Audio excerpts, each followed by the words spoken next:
Quand j'étais enfant, jusqu'à l'âge d'environ 10 ou 12 ans, il m'arrivait de faire des rêves vraiment étranges, mais pas des rêves comme ceux que l'on oublie quelques minutes après s'être réveillé. Ceux-là étaient différents. Ils avaient toujours la même introduction, comme une sorte de rituel qui revenait nuit après nuit. Tout commençait par un son. Un son extrêmement grave, profond, presque impossible à décrire avec des mots. Au début, il était très lointain, presque discret, comme un grondement au fond de la terre. Puis il devenait de plus en plus présent. Il grandissait, prenait de l'ampleur, remplissait tout l'espace autour de moi, jusqu'à donner l'impression qu'il faisait vibrer l'air lui-même. Ce qui rendait ces rêves encore plus étranges, c'est que ce son n'était pas seulement quelque chose que j'entendais. Dans mon rêve, je pouvais aussi le voir. C'était comme si les vibrations prenaient une forme visible. Des sortes de barres apparaissaient dans le vide, lumineuses et parfaitement alignées. Au début, elles flottaient simplement devant moi, puis elles commençaient à s'organiser les unes au-dessus des autres, jusqu'à former quelque chose qui ressemblait à un immense escalier. Cet escalier semblait monter toujours plus haut, presque jusqu'aux étoiles, et chaque marche paraissait faite de ce son grave qui continuait de résonner.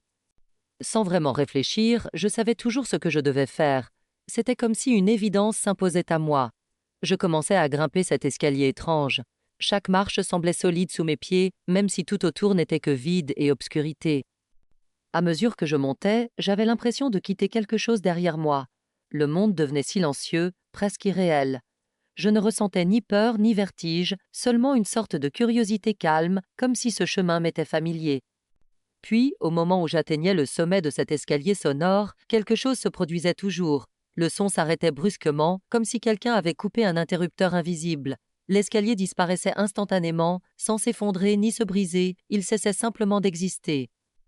Et c'est à cet instant précis que je me retrouvais libre dans le ciel. Je pouvais voler, pas flotter vaguement comme dans certains rêves, mais vraiment voler, avec une sensation de liberté totale. Je pouvais me déplacer à une vitesse incroyable, comme si les distances n'avaient plus aucune importance. Il suffisait que je pense à un endroit pour m'y rendre presque immédiatement. C'était à partir de ce moment-là que le rêve changeait chaque fois. La montée de l'escalier était toujours la même, mais la suite était différente. Parfois, je me contentais de survoler des paysages, d'autres fois, je passais au-dessus de maisons ou de rues. Mais je me souviens très clairement d'un rêve en particulier, celui qui allait être le dernier. Cette nuit-là, au lieu de partir explorer le ciel ou les environs, je suis restée dans ma chambre. Je flottais doucement près du plafond, presque collée à lui. En regardant vers le bas, j'ai vu quelque chose qui m'a immédiatement troublée. Dans le lit, je voyais quelqu'un dormir. Et cette personne, c'était moi. Mon propre corps était allongé sous les couvertures, immobile, respirant lentement. C'était une sensation étrange, comme si j'étais à la fois spectatrice et actrice d'une scène silencieuse. Après quelques instants d'hésitation, la curiosité a pris le dessus. J'ai quitté ma chambre en flottant dans le couloir. J'avais l'impression que les murs ne représentaient plus un obstacle. Je me déplaçais doucement, presque comme une plume portée par un courant d'air invisible. Je me suis dirigée vers la chambre de ma mère. La porte était entr'ouverte et la pièce baignait dans la pénombre. Elle dormait profondément dans son lit, totalement inconsciente de ma présence.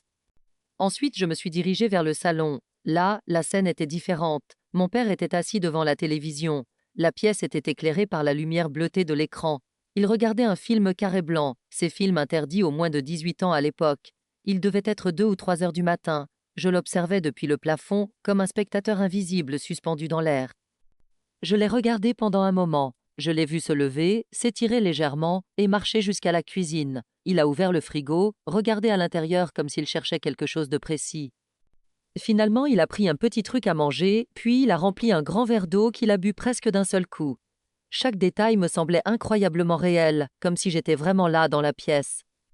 Après l'avoir observé un moment, une idée m'est venue. Dans mon rêve, je me suis dit que ce serait intéressant d'aller voir ce que faisait ma grand-mère à ce moment-là. Dès que cette pensée a traversé mon esprit, tout est allé très vite. En une fraction de seconde, j'ai traversé l'espace. Je ne voyais même pas le trajet, c'était comme si la distance n'existait plus.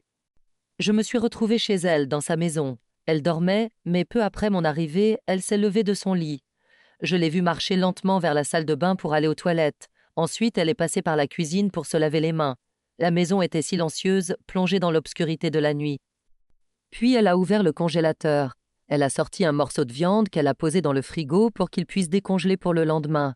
C'était un geste simple, presque banal. Après cela, elle a refermé le frigo, a jeté un dernier regard autour d'elle et est retournée se coucher tranquillement dans sa chambre. C'est à ce moment-là que quelque chose a changé dans mon rêve. Une sensation étrange est apparue. j'ai commencé à ressentir une sorte de malaise, comme une nausée qui montait lentement. Et soudain, le fameux son grave est revenu, mais cette fois il était beaucoup plus fort, presque assourdissant, comme un grondement qui remplissait tout mon esprit. Le bruit devenait de plus en plus intense et j'ai soudain eu l'impression d'être aspiré. Tout s'est mis à aller extrêmement vite, comme si une force invisible me tirait en arrière à une vitesse folle. En une fraction de seconde, j'ai été projeté dans mon corps. Je me suis réveillé en sursaut dans mon lit, le cœur battant très fort, complètement désorienté. Le lendemain matin, je n'ai rien raconté à mes parents, mais j'ai dit à mon père, « Papa, cette nuit tu as regardé ça à la télé, tu as mangé ça et tu as bu un grand verre d'eau, hein ?» Il m'a regardé avec surprise et m'a demandé comment je pouvais savoir ça, puisqu'il ne m'avait pas vu pendant la nuit. Je lui ai simplement répondu « Je t'ai vu ». Puis j'ai ajouté « Aujourd'hui chez mamie on va manger de la viande, parce que je l'ai vue la sortir du congélateur cette nuit ». Il m'a dit que je devais confondre parce qu'elle avait prévu autre chose. Pourtant, quand nous sommes arrivés chez elle ce dimanche-là pour déjeuner, elle avait bien préparé exactement la viande que j'avais vue dans mon rêve. Plus tard, j'ai cherché des explications et certains parlent de déplacement astral. Je ne sais pas si c'est réel ou non, mais une chose est sûre, cette expérience m'a profondément marquée et je n'ai plus jamais refait ce genre de rêve après cette nuit-là. Si tu aimes les histoires mystérieuses, les témoignages troublants et les récits d'événements difficiles à expliquer, pense à t'abonner à la chaîne. Chaque jour, une nouvelle vidéo longue sort avec une nouvelle histoire étrange ou inquiétante. Alors abonne-toi et active la cloche pour ne rien manquer, certaines histoires pourraient bien te faire regarder derrière toi ce soir.